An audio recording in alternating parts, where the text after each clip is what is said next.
everyone, welcome to the Witching Week. Today is episode 121. In today's episode we're going to be looking at my autumnal viewing and I'm going to be asking you about yours. We're going to be looking at the Autumn Equinox, which is only just a few weeks away, just under 3 weeks, and we are going to be talking about a topic surrounding witchcraft that I would love to know your opinion on. So grab a cup of tea, put some incense on, get comfy, and we'll explore the Witching Week.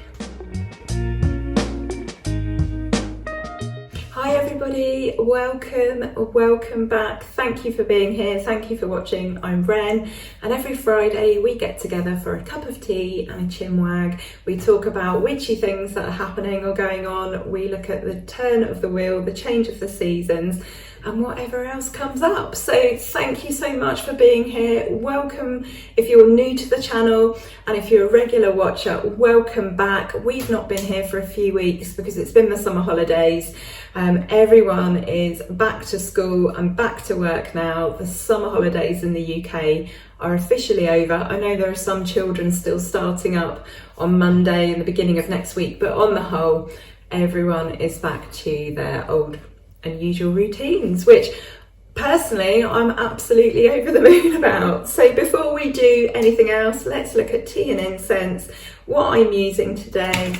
Today I am burning patchouli forest, which, as you know, is my favourite, and I'm not drinking any tea today. I normally avoid juice because of the high amounts of sugar in it, but I am drinking some prune juice. Say no more, make of that what you will. Usually they don't really add that much sugar to prune juice, and it's quite, I mean, it's, I was going to say horrible, it's not horrible, but it's an acquired taste. But this one I think does actually have some sugar in, which is a bit of a shame, but yeah, I'm needing to drink that. So we have officially, we've entered the burn months. Can you believe it? This year, and in particular this summer, has just whizzed past in the blink of an eye. I know I've mentioned this a few times, I am a stuck record, but I just can't get over how we are in September already. Next month is Samhain, we're going to talk about that in a bit. But yeah, meteorologically speaking, the 1st of September is considered the start of autumn, and astronomically speaking, the autumn equinox, which falls on the 22nd of September this year, is the start of the autumn equinox. So make of that what you will. You might have your own marker that you use to decide when autumn has arrived. There might be something that happens in your local environment, something flowers or something appears, or the sun does something on the horizon. Whatever it is, you might have your own marker. I'm not sure when I consider autumn to begin. I think that's because I spend a lot of time trying not to think about autumn and trying not to think about winter. But I suppose when we get to the autumn equinox, then we can say that it has begun proper. So this is just under 3 weeks away now, which is absolutely crazy. So we will talk about the autumn equinox today. But before we get into today's topics, I just want to say, if you haven't subscribed already, please do so. It only takes a minute. It really, really helps the channel. It helps me to be seen. It helps other people find me, and then they watch. So it really helps grow the channel and really helps grow my watched minutes. So please, most of you watching aren't actually subscribed. So if you are watching my videos, then just a few moments, one moment, one click can really, really help someone. So thank you so much if you are here, if you're watching, if you're subscribing, if you're commenting, it all really helps. I know I've got a bit of a backlog of comments at the moment. You wouldn't believe how many messages I get a day. I get about 60 to 100 messages a day across all my platforms. So as you can imagine, it takes me a very, very long time to answer all of those. You will get an answer from me, unlike some of the bigger channels. However, that does mean it might take me a little bit longer. I appreciate that on a one-to-one basis, it probably feels like forever when, you know, I haven't responded, but I do eventually get to all people's comments. So they are important to me and I will read them. So yeah, I will sort those out soon. With 2 operations this year, And then the summer holidays, it's been quite a tough year. I've either spent time preparing for surgery, so having to do twice the amount of work so that I can have a little bit of time off, not even to rest. I didn't even have any recuperation time after my bladder surgery, but yeah, for my heart surgery I needed quite a bit of time off. So yeah, I've either been preparing or catching up, and then boom, it was the summer holidays. So it's been quite a difficult one for me this year. I'm not quite as on the ball as I was last year. My apologies. And it's weird because last year I was super poorly. I'm doing a lot better now. I still have my issues, but I was still sort of just like hanging on. But this year I think my body has taken quite a beating over the last few years, so it's knocked me a little bit. But anyway, let me tell you about what we've been doing. It has been a super busy summer. The weather was absolutely gorgeous from March, not that that counts as summer, but from March all the way through until St. Swithin's Day, which I've spoken about a few times, so mid-July. And then from that point we've had a lot of rain, not enough to sort out our local reservoir, that's still super low, but yeah, we've had a lot of rain, and especially this week it has rained all week. And occasionally you might hear a little drip just to my right. We have a little bit of a leak somewhere. This house makes all sorts of noises. But anyway, we have managed as a family to squeeze in quite a bit. We've been to Matlock Bath, Stanton Moor, Burley House. We went to Rockingham Castle. We've been to a few fetes and fairs. You saw the picture of me with Craig Revel Horwood. But we've really made the most of it, and I should probably at this stage be ready to embrace autumn. In some ways I am, and in some ways I'm not. I'm not ready for the weather to be like this, but it's here, it's happened, I'm dealing with it. But I am ready to turn more inward. I'm quite an inward person anyway. I'm looking forward to sort of being quiet, getting a lot more done, there being less distractions. And it's okay, I think. It's okay to, have some time out in the summer to do some fun things, to invest in your life and your happiness and your health and your well-being. I recently took a 24-hour digital detox, social media detox. I took 24 hours out, and it just did me the absolute world of good. So yeah, make the most of your summers, because when we get to autumn and winter, it's a different picture, and we can always catch up with our lives during those months. So we are going to talk about autumn equinox. It makes sense to do that. We have only got just under 3 weeks, so there's not that many more witching weeks before it arrives. The autumn equinox is when the sun sits directly above the equator. It's neither tilting towards the sun, the earth this is, or away from the sun, and so we get this 12 hours of day and night. Now on the autumn equinox itself, we are not going to have exactly 12 of each, and that is because the shape of our earth and the curvature of the earth. So what we have is something called the equilux meaning equal light, and that is when we have exactly 12 hours of each, and that usually happens a few days before the spring equinox or a few days after the autumn equinox. But the discrepancy is so small for the purposes of magic and celebration. It doesn't matter if we use the autumn equinox and day and night aren't exactly the same. They would be if it wasn't for the shape of our earth and the curvature of our earth. So yeah, it is the point at which the sun sits directly above the equator, and on the equator they actually have 12 hours of day and light all year round. It's the exact all year round, which I thought was very interesting. So what does the autumn equinox, known to some as Mabon, what does it mean to us? Well, we celebrate themes of balance and harmony. It's a liminal moment where we stand between one thing and the next. So as we pass the equinox, once we go past it, we have actually entered a period where we've got more hours of darkness than of light, which makes me feel a bit sad. It's a time to reflect and assess.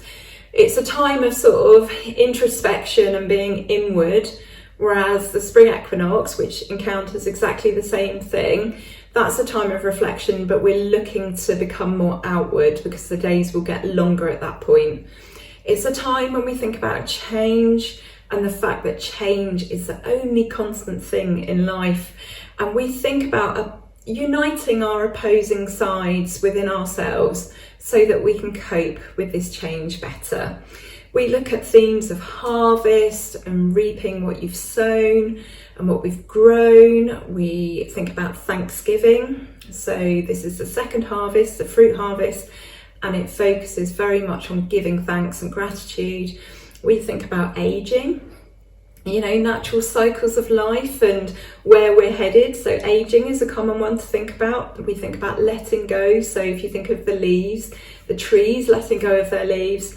We think about duality again because of this idea of balance and there being two things. We think about preparation for winter. Our ancestors certainly would have thought about that. We think about dark over light, and at the spring equinox it will be the opposite. We think about the triumph of light over dark, and we think about abundance and prosperity. If you think about the harvest and bringing in nature's bounty, we think about the abundance of that and the prosperity that gives us.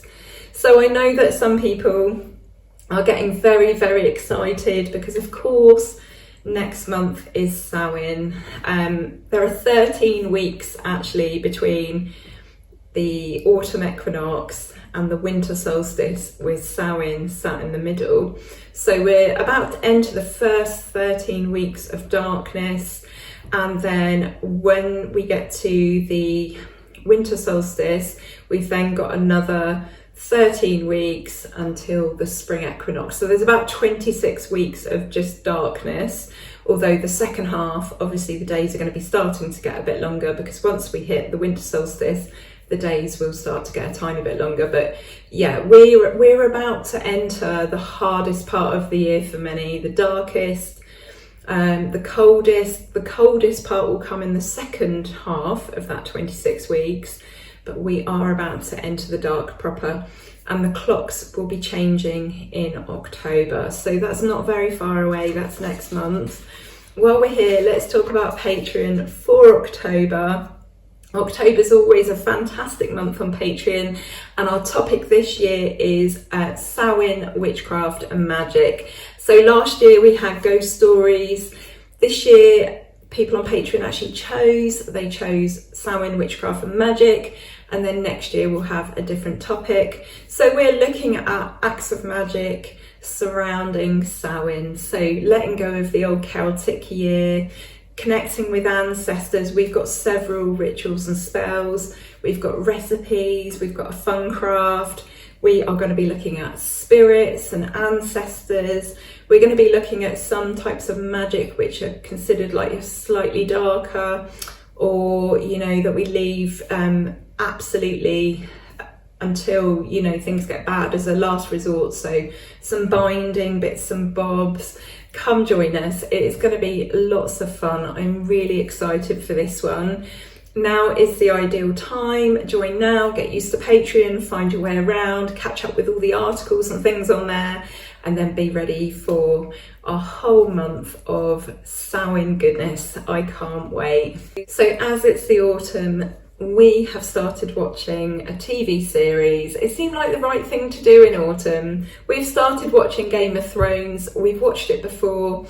We watched it last time with my husband's brother, my brother-in-law, and three of us are watching it again. It just seems like the perfect time. It's getting cold, it's cozy, we've got candles on, it's nearly time to break out the blankie. And yeah, it's been absolutely perfect. We usually have some food, usually a blackberry crumble.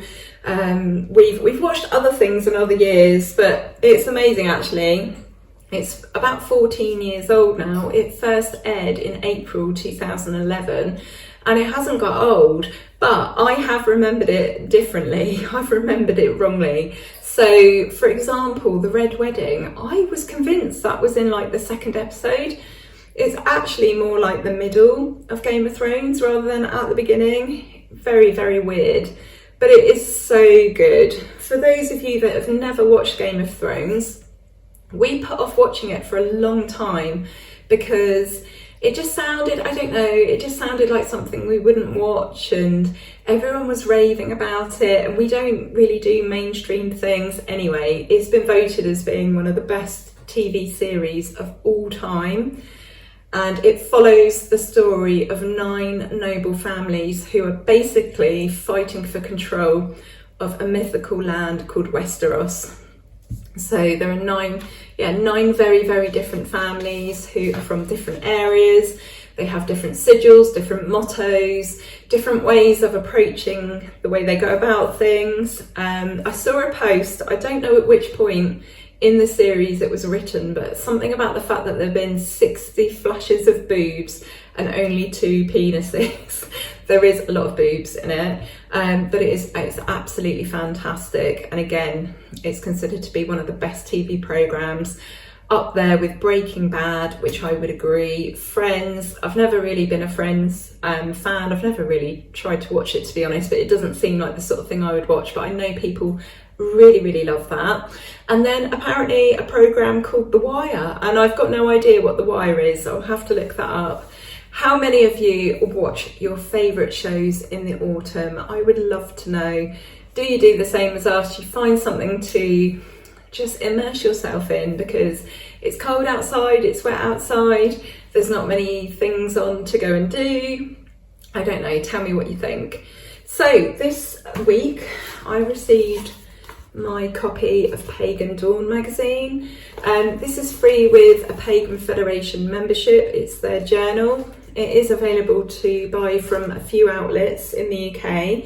I really, really enjoy this magazine. It is the voice of pagans, witches and druids, and there's always like recipes and rituals and opinions and just really, really interesting things. I find it really, really inspiring. Yeah, I thought there's a little passage on the back, so I thought I would read this to you. This is Autumn Lullaby by Earth Mother Nature Lover. Quiet voices, hushed tones, the song of autumn has come home, whispered breaths among the trees, adagios of falling leaves, a gentle lilt, a lullaby, soft melody of nature's sigh. Isn't that lovely? I will say though, that my copy of this magazine smells really funny. I don't know what it smells of, it's not very nice, but anyway.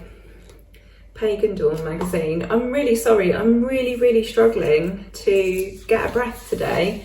Not such a good day for recording this, but I do it on a Friday, and Friday's the day it comes out. So yeah, it is what it is. It is what it is. I want to tell you about Fae Circle. I nearly said the wrong name then. So Fae Circle, my friend Amy, she's had a clothing company for a while. She's rebranded. She is now Fae Circle. I got this lovely postcard in with some clothes I ordered. So I ordered 2 co-ord sets from her. One of them is, I've got the skirt on today, it's this gorgeous autumnal print with purple and orange and yellow flowers.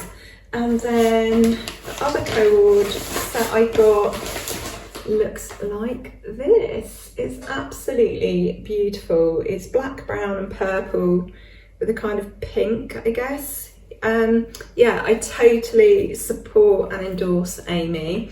I will put the link down below for her products. She creates utterly beautiful clothes that are aimed for women that are a size, I think it's 6 to 36. So absolutely fantastic, and you can totally be your witchy fairy self with her clothes. I just wanted to give her a shout out. She's worked really, really hard recently, and the best thing is she is just a beautiful human being.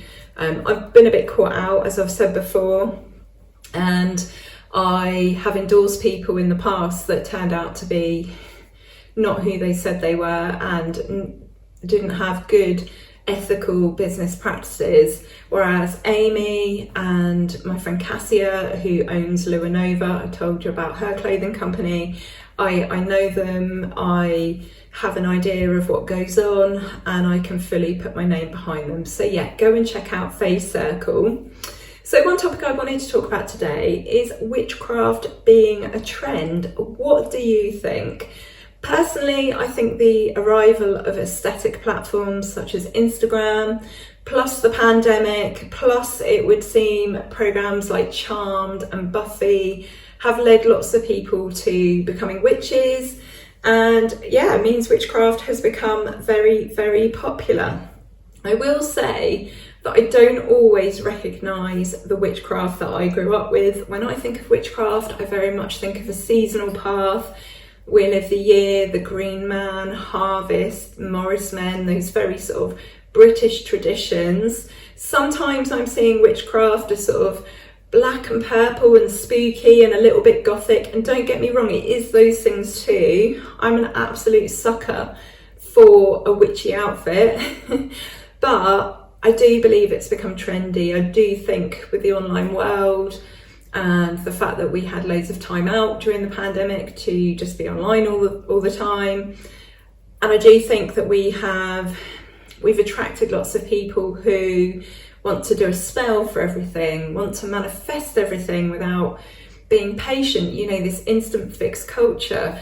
They want to hex and curse everybody, and I think we've moved away a little bit from our connection with nature, our connection with ourselves, our connection with the world in terms of letting the mundane happen sometimes. I think we've moved away from this idea of self-development within witchcraft, and yeah, sometimes I'm not recognising witchcraft and I'm seeing things that people are labelling as witchcraft that aren't actually really witchcraft. What do you think? Am I right? Do you disagree? Don't get me wrong. I think that witchcraft has to evolve with the times. It will do that naturally. All things evolve and change. And I do think as witches, it's good to be flexible and to roll with those changes, which is what witches do. I think perhaps the witches who have been practicing for a long time are probably best placed to answer this question. They probably have the strongest opinions. But what do you think? I would love to know what your opinion is. How did you find witchcraft? How did you become a witch? I always love people's origin stories. I would love to hear how you found it. Did you find it during the pandemic? Did it instantly call to you? Yeah, tell me about your experience of witchcraft. I would love to know. So let's do some cards for today. Just a quick one this week as we get back to schedule. So I've got 3 cards today. In fact, they all jumped out the deck at me. But before we have a look at these, I just want to say that I've just seen the gardener leave. So here on the cemetery, we have someone who obviously cuts the grass, looks after the trees and the bushes and does the weeding and stuff like that. And he's just gone home. It is far too wet today for him to do it. So yeah, he's gone home for a nice day with his feet up in front of the TV, hopefully. Right, so we have got the King of Swords. We have got the 5 of Swords, and we have got Strength. These ones absolutely flew out the deck, and the message here is, and it's not going to resonate with everyone, but if it does, it's for you. But the message here is you're being faced with quite a bit of conflict at the moment, dealing with difficult people in difficult situations, and the advice is really to, first of all, just watch your mouth. Just be careful how you relay stuff to people. You might have the intellectual upper hand, you might have all the smart things to say, but that isn't necessarily going to help you when you are trying to deal with conflict. And the other thing really is to pick your battles and know when to stand and fight and know when to walk away. And it might be well and good that you are able to dismantle somebody intellectually with your words, and it might be it might be true that you can win a situation, and it might even be that you're right and you're right to have the upper hand. But you've got to think about, if these conflicts are with people that you love, that you want to continue having a relationship with, then you need to be careful. You need to think about how you deal with this conflict. And sometimes it's just better to let someone think that they've won, or just to go, yeah, whatever, and then to take yourself out of the situation. So you really, really need to think about picking your battles? When do you stand and fight, and when do you just hold your hands up and just go, yeah, I'm out of here? Now, it might be that you're acting in this way as a defensive mechanism. It might be that you don't actually even really believe in what you're saying. You're just clever, but you just want to get, you know, victory over someone. You want to be the victor. In that instance, I would say to you, just have a little look inward. Just recognize that you are strong. You are exactly who you're meant to be. You have your own natural power and your own natural ability, and you don't have to turn into a horrible person every time you are faced with conflict because you believe that you have to stand and fight. You know, draw on your inner strength instead. Do exactly what I said, you know, meet this situation with a little bit of using your grey matter and saying, do I really need to fight? Do I really need to get involved? Do I really need to be sucked into the drama? And just have a little bit of compassion for yourself, but also for the people that you're dealing with. Yeah, it's fine, you know, you can be fiery, you can say, I'm going to stand up for myself, you can be defensive, you can be all of those things, but they don't always work. When I was a young woman, I was always like really, really quick to engage in conflict. If somebody gave me a situation where I could fight back, then I would. And over time, as you get older, you learn that that isn't always the best way. So yeah, you might be caught up in some conflict at the moment. It might be difficult. It might be really, really easy to just wipe the floor with people with your big brains and your clever words. But actually think about the long-term sort of consequence of that. And think about how that's going to leave you feeling. Yes, you might be able to take someone apart intellectually and with your words, but how is that going to leave you feeling after? Is that going to leave you feeling grubby and not very nice? Is that going to damage your relationships moving forwards? Is it the right thing to do? Are you going to feel comfortable with that? What are they going to think of you if you do that? Sometimes it's just better to go, yeah, okay, and just let other people get on with it. So work on yourself, give yourself some love, give yourself some compassion, give yourself the advice that yes, you are strong enough to fight if you need to, but you don't always have to. That is the message here. You don't always have to. Right, I am absolutely struggling for air here, as daft as that sounds. You might not be able to hear it in my voice. I can. I'm very, very aware of it. So I'm going to say goodbye for now, and I'll be back next week with another episode of the Witching Week. I'm sending you lots of love and blessings. Have a wonderful time. See you then.